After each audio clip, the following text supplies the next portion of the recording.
Next up, we have Dr. Nishamani Kar, sir. शुभ संध्या बंधुगण दिनर शेष वक्ता हवाटा सौभाग्य कि दुर्भाग्य ता मु जाने ना but for me this is an approach avoidance conflict what is approach avoidance conflict you get attracted and at the same time you get distracted I face the similar situation. Anyway, with this, Chairman Sir, my dear colleagues and co-speakers on the stage, Aditi, and delegates and scholars in the auditorium. Friends, first of all, I admit my gratitude to Professor Padhi for giving me this opportunity and involving me in most of his academic activities. All through the day, you have listened to so many data, so many things, information, and you all are tired of it, because I am also equally tired. But what to do? I assure you, I won't bore you. You won't have an iota of boredom. I'll be very limited, focused, because my years in defense, because I was in National Defense Academy before joining Bharatiya Bhasha Samiti, has taught us to be pinpointed and focused. Friends, I was talking about approach avoidance conflict. Similar might have been the conflict when the Indian Sadhavas, Kalinga Sadhavas might have gone there. The inhabitants, let me not call them citizens, the milieu is the right word, Professor Nanda can tell me, the milieu of Southeast Asia might have got that approach avoidance conflict. They might have been attracted, and at the same time, they might have been distracted. And friends, remember, whenever one faces such a situation, there is the scope for creativity. With this, again, I'm reminded of T.S. Eliot, the modern English poet. Let me quote a couple of lines. Where is the wisdom we have lost in knowledge? Where is the knowledge we have lost in information? So we have lost everything in information. Forget about wisdom and knowledge. But thank God, Professor Padhi has created an occasion to explore the nuances of knowledge and even wisdom. So friends, I'll concentrate on culture, because so much of architecture, so much of stupas and all these things. So let us concentrate on culture. After all, let us ask ourselves, what is culture? It's a very typical question. And this term culture has been often used, rather misused, and very often abused, because nobody really goes deep into the nuances of culture. For me, culture is shared beliefs, values, customs, the inner things. And whereas civilization speaks about the outer things. It pertains to organized social and political structures. Our situation is, this Kalinga situation is such, we have both the civilizational input, and at the same time, we are very culturally rich. Therefore, I am proud of belonging to this land. This is really, this has a meaningful cultural heritage. And again, have you marked a typical thing? We are in Kalinga Institute discussing about Kalinga's contribution to Southeast Asia. See, it may be a question of chance. So in Kalinga Institute, we are discussing about Kalinga's contribution, and we are having number of friends from Southeast Asia. Anyway, coming to culture again, Rajgopalachari, he has a book called Our Culture. In that book, he defines culture as the habit of successful self-control. He tells that culture is the third dimension. When the need of the body and mind are met, then the question of culture comes in. And that is how now we'll go to explore the cultural linkages. How are they established? First, cultural interaction, then cultural appreciation, then appropriation. So 3 stages. Opening stage is interaction.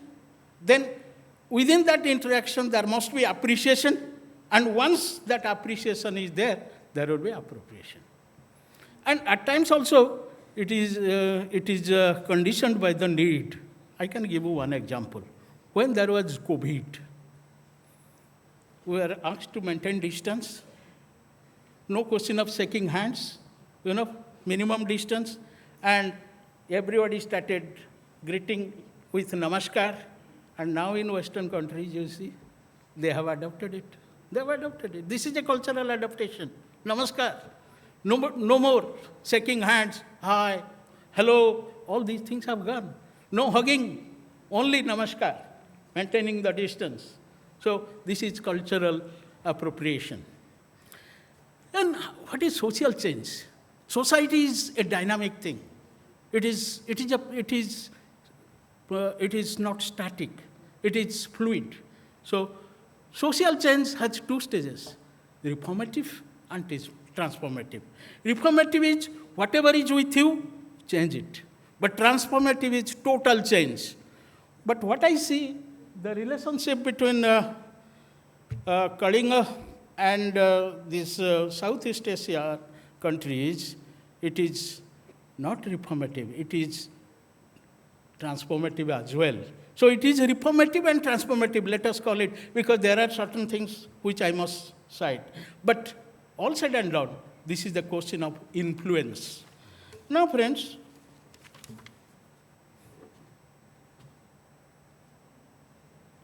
influence from a socio-cultural perspective. In society, influence is not a single simple phenomenon, rather several influences coexist, coalesce, combine, and clash. There are also always degrees and kinds of influence: creative, imitative, assimilated, and external, strong and weak. Finally, all issues related to influence or reception can be seen as linked with various socio-cultural ones, having a bearing on culture which is highly dynamic and fluid. So whenever the Kalinga Sadhavas might have gone there, there must be the scope for interaction, and there must be the scope for mutual love, mutual attraction, leading to all these, cultural exchange and taking up things from the outside world. So,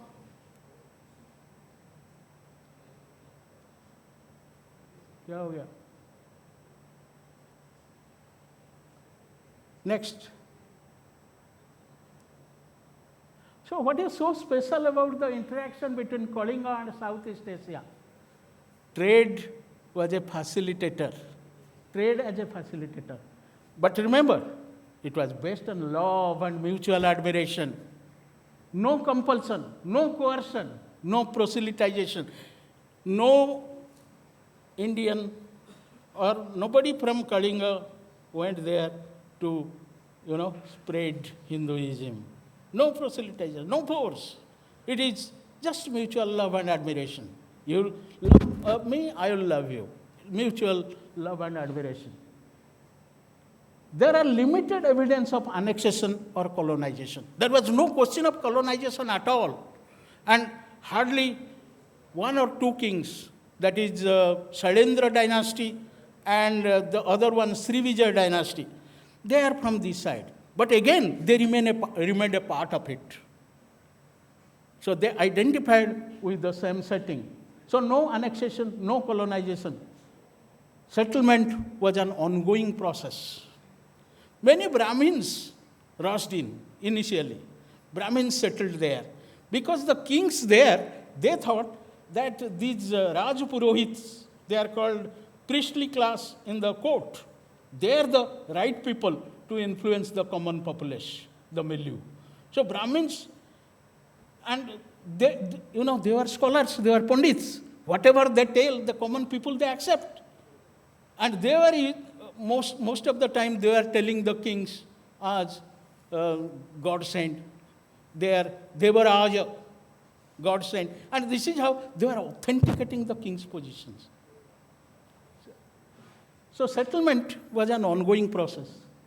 Fusion of the great tradition and little tradition. As you know, there are two traditions. And if at all we'll take the Indian tradition as a great tradition, and whatever the local tradition, little tradition was there, it was not a question of class, it was a question of mutual acceptance. Next. I'll speak only on 3 points. One is language and literature. Then we'll talk about folk beliefs, practices, and folklore. And finally, religion, mythology, and festivals. So language and literature. In 2006, Sheldon Pollock, he wrote a book. The title of the book was The Language of Gods in the World of Men. And therein he coined the term Sanskrit cosmopolis. That means Sanskrit language as the unifying element comparable with Latin Europe. As you would find in the Middle Ages, that Latin language that unified the whole of Europe. But in Southeast Asia, actually Sanskrit, the basic Sanskrit, it unified. And therefore he coined a term Sanskrit cosmopolis. Loan words from Sanskrit. That is many loan words. I mean, the local language was there. But Sanskrit was the unifying force. They have taken number of words from Sanskrit. That is in Austronesian languages, Thai, Lao, traditional Malay, modern Indonesia, language of Philippines. The example is Bacha, means language in general. Bhacaa, Bacha, that means language in general. But in Malaya, it is Bhasa, Bahasa, in Malay, Indonesia, and Tausug. Basa in Javanese and Balinese. Phasa in Thai and Lao. Phasa, am I correct? Phasa. Then Bhasa in Burmese and Piesha in Khmer. You see, the same word with different nuances, different spellings, and different pronunciation. And the unifying thing is the language of gods, that is Sanskrit. So, next. There are many toponyms. What is toponym? Toponym is a name created based on another place or another reality. Suvarnabhumi, the land of gold. Thailand Suvarnabhumi airport. Suvarnabhumi, the land, that is Sanskrit word. But your airport is Suvarnabhumi airport. Indonesian Madura, that is our Mathura. Sarayu river near Ajodhya. Kalinga, see the spelling. And Kling also, you are telling, Kling. Indragiri Hulu, river of Indra. And Indragiri Hilir, mountain of Indra. Siamese city of Ayodhya, that is Ajodhya. Jayapura, glorious city. Thai Ratchaburi, that is Rajapuri, king seat. Nakhonsi Thamarat, Nagan Sri Dharmaraja. Now Singapore is very important place, isn't it? You see, it is Singhapura, the lion city. And Jakarta, Indonesia, Jakarta, it is Jayakreta, that is complete victory. Next. So these are the toponyms. Now we'll come to the second part. I've got 10-15 minutes more because he has given me, the limitation. So folk beliefs, practices, and folklore. Number of things have been told about Boita Bandhana, Bali Jatra, and all that. we have been, this idea, we have been listening to since morning, you know. Everybody is almost touching upon this Boita Bandhana, that is just floating a small boat on Kartika Purnima day, to that particular day. Thailand celebrates in November every year Loi Krathong. Am I right? This is floating a lotus-shaped boat. The South Balinese Hindu custom of Masakpam Kepisha is observed by moving a tiny vessel into a river. See, this reflection. The same thing. When shadow puppets and classical dance dramas of Indonesia, Cambodia, Malaysia and Thailand take stories from episodes of Mahabharata and Ramayana, that shadow puppet theater. Filipino folklore emphasizes Bathala, that is supreme God, who professes karma, mostly derived from Hindu-Buddhist concept. For us, karma is important, according to Gita, karma yoga. So your Bathala, that is the supreme God, also professes karma. That is, your action will determine the result. That is, in literature, we call it poetic justice. If you do positive, you are rewarded. If you do something wrong, you are punished. Muay Thai, a fighting art, is the Thai equivalent of Mushti Juddha. Mushti Juddha, Muay Thai. Is it there in Thailand? That is, here we call it Mushti Juddha. Then next. Hinduism is practiced by the majority of the Bali population. The Cham people of Vietnam still practice Hinduism. Though officially Buddhist, many Thai, Khmer and Burmese people worship Hindu gods, a form of syncretism, echoes Khmer Empire. The royal court of Thailand has Hindu rituals performed by Brahmins. I was telling Brahmin settlement and all that. Karingan, an indigenous religion followed by the Dayak people of Borneo, a form of Hinduism in Indonesia. Garuda, a Hindu mythological figure in the coats of arms of Indonesia, Thailand, and Ulaanbaatar. That is, coat of arms is, the shield, national shield, and therein Garuda is always there. Next. That's a typical thing in Indonesia you can mark. The names or mottos of the leading institution of Indonesia are still in Sanskrit. Police Academy is Dharma Vijakhana Kshatriya. National Armed Forces, Tri Dharma Eka Karma. Airlines, Garuda Airlines. Ministry of Home Affairs, Charak Bhavan. Ministry of Finance, Nagar Dhan Rakhya. Supreme Court, Dharma Yukti. So archaeological discoveries at Sembiran in Bali suggest that contacts between India and Indonesia were already occurring at the beginning of the Common Era.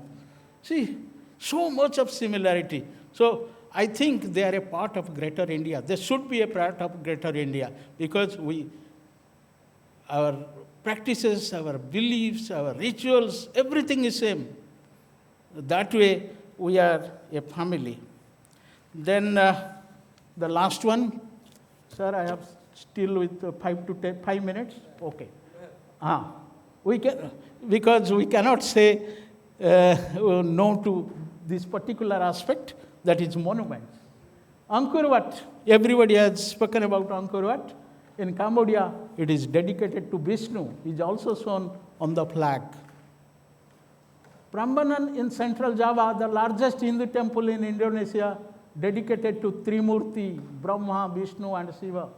Even the 15th and 16th century mosques, 15th and 16th century mosques like Dimak Mosque or Kudus Mosque resemble those of Majapahit Hindu temples. Hindu temples and mosques, similar. Almost they resemble. Borobudur in central Java, Indonesia, is the largest Buddhist monument.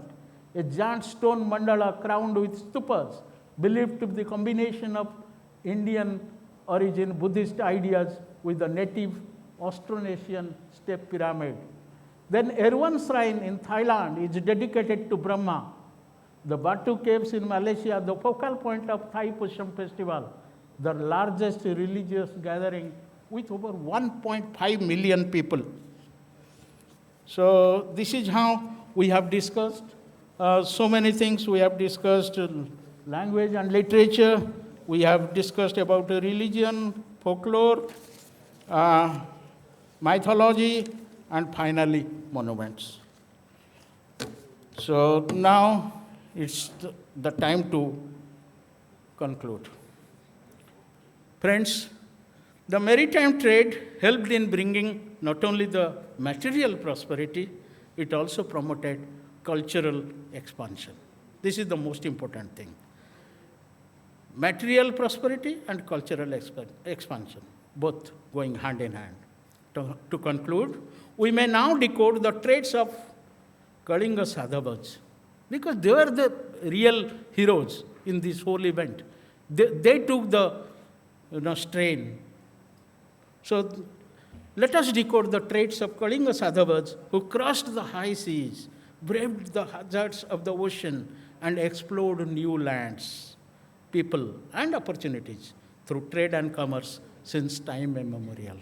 So they crossed the seas, they braved the cyclones, the hazards, the oceanic problems, and finally they succeeded. Such explorations of new places that started in Europe after the Renaissance. In Europe, it started with the Renaissance. They went beyond, but we started much, much earlier.